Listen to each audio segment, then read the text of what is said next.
Yeah, I'm ready.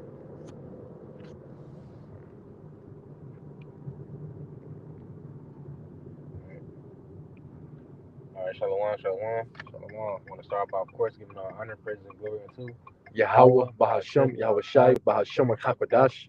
Bashan Nakabah, to the devil honest, to the elder apostle, great millstone, rule and teach well. Because I shalom to you, brothers. This was a few sisters, tuning in, listening, and learning. And we got for you here today, something that was inspired by something that Apostle Kabar had mentioned in one of his latest lessons, dealing with how this is the Lord's movie. You know, um, everything that happens, man, every moment, in this time period that we in, that happens before our eyes is orchestrated by the Lord and for the Lord and to the Lord, man. Because the angels, once again, they have to bring the report, to the Lord.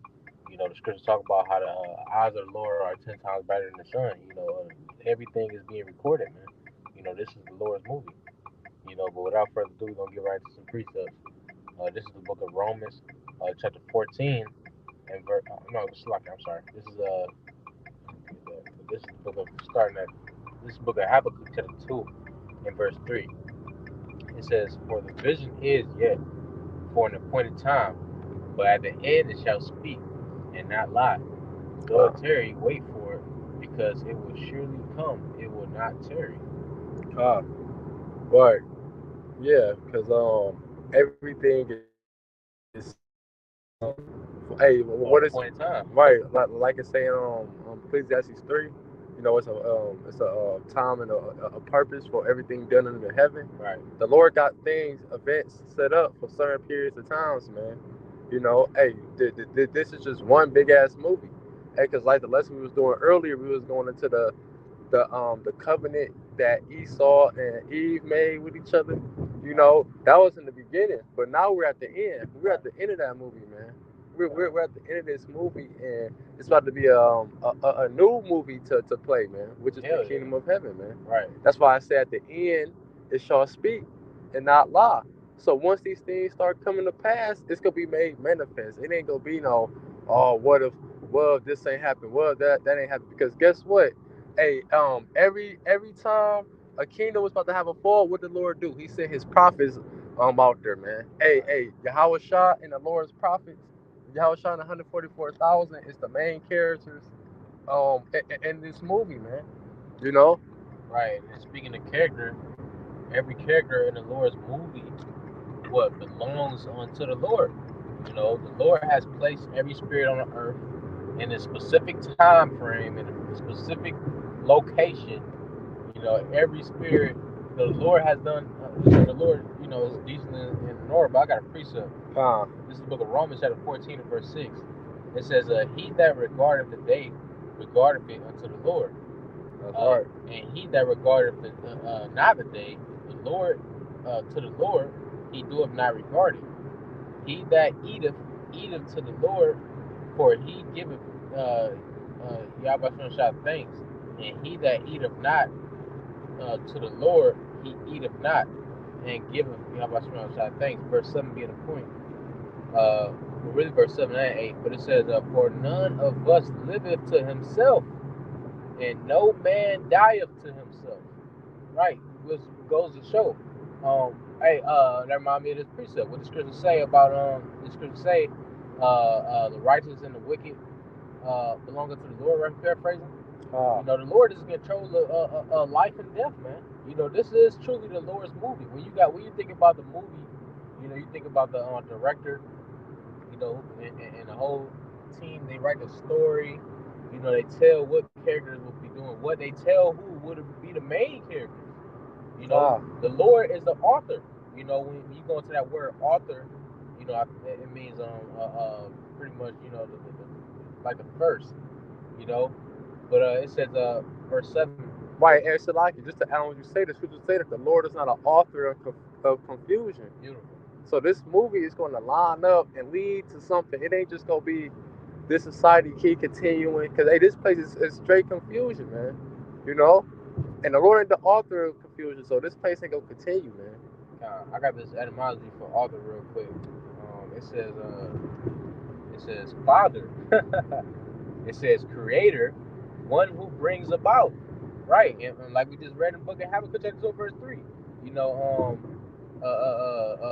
it shall surely come to pass. The Lord, the scriptures say that the Lord declared things, from the end, that have not been yet. The Lord let us know what's gonna go down before it even happened, man. That's what the word prophesy means, to say before. But it says one who brings about, right? That's what you're doing when you prophesy. You say something before it happens. You bring it, before it comes, man. That's what our power is a power of, man. Prophecy. It says one who makes or creates someone or something. It says author, originator. Beautiful, originator. You see? It says promoter, producer, progenitor, builder, founder, trustworthy writer, authority. Right, so the Lord is in authority, man. Let's go back to that Romans chapter 14 and verse 7. It says, for none of us liveth to himself, and no man dieth to himself.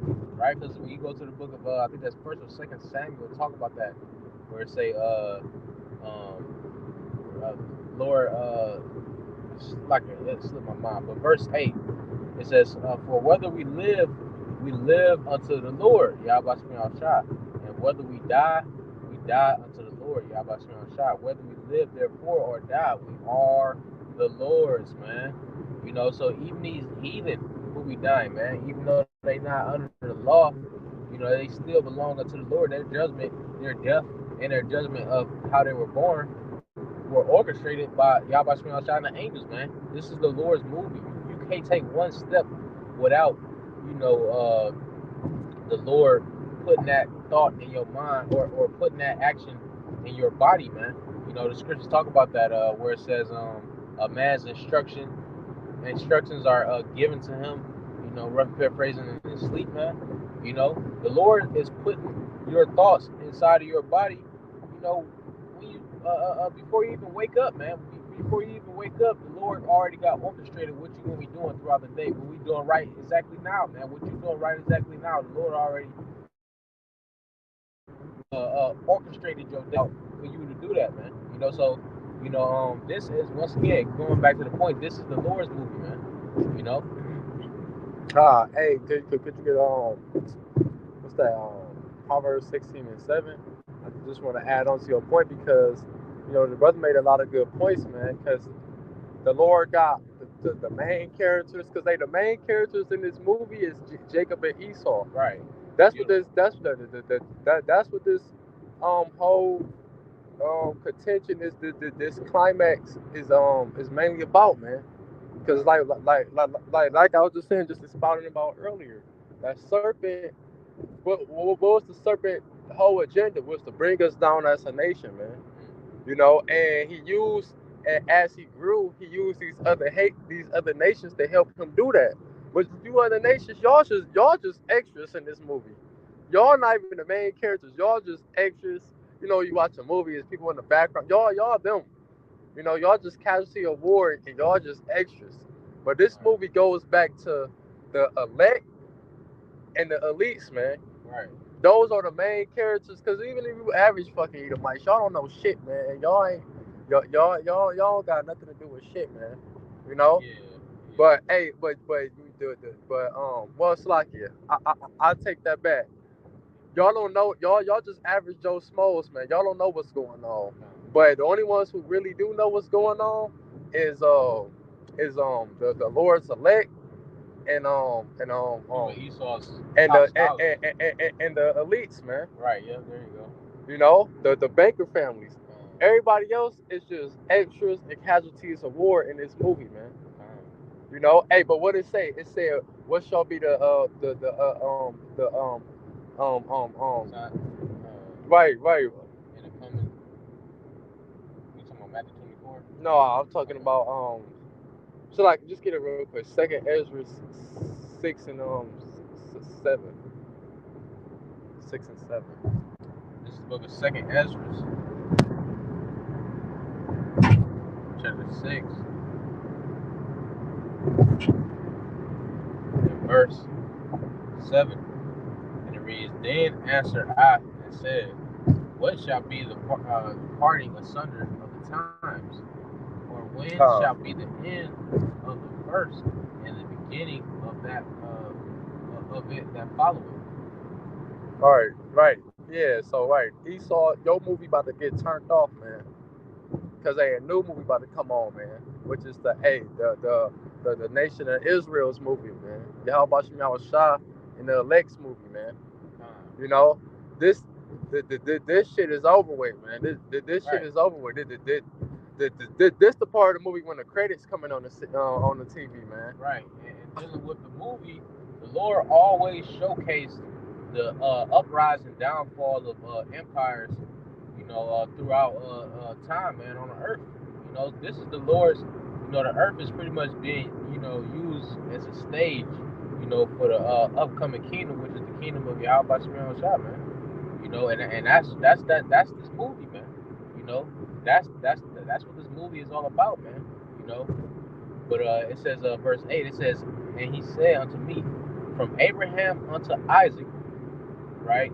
When Jacob and Esau were born of him, Jacob's hand held first the heel of Esau. And that's the moral of the story.